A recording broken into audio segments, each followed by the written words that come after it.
ആരും കണ്ടുപിടിച്ചോ? ആരും കണ്ടുപിടിച്ചോ? ജയ ജയ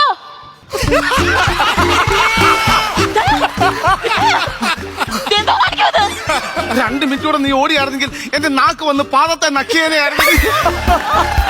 എടി ശോശാമേ, നീ എന്തോ ദോഷാമേ കാണിക്കുന്നത്. ഞാനല്ല, ഈ വണ്ടി പിടിച്ചെടുത്ത് നിന്നില്ലെന്നേ. ഈ വണ്ടി എന്റെ കൂട്ടല്ലടി.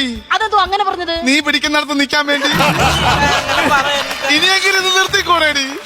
വലിയതിനെ നിർത്തിയത് ഞാന്. അതല്ലെന്ന്, ഇനിയെങ്കിലും നിന്റെ സ്കൂട്ടർ പഠിത്തം ഒന്ന് നിർത്തിക്കൂടെന്ന്. ഞാൻ അങ്ങനെ പറയരുത്. എന്റെ ഏറ്റവും വലിയ ആഗ്രഹമാണ് നിന്റെ പുറയിൽ ഇങ്ങനെ പട്ടിയെ പോലെ നീ ഓടിക്കുന്നത്. ഒറ്റയ്ക്ക് സ്കൂട്ടർ ഓടിച്ച് ലോകം ചുറ്റി റെക്കോർഡ് നേടുന്ന ഒരു വനിതയാണ്. അതാ എന്റെ പാഷന്. ഇനി നിന്റെ പാഷ മൂത്താൽ നിന്റെ പാഷാണെന്നു ഞാൻ കൊല്ലുപടി. നമ്മൾ രണ്ടും കൂടെ എന്റെ വീട്ടിൽ പോയപ്പോഴേ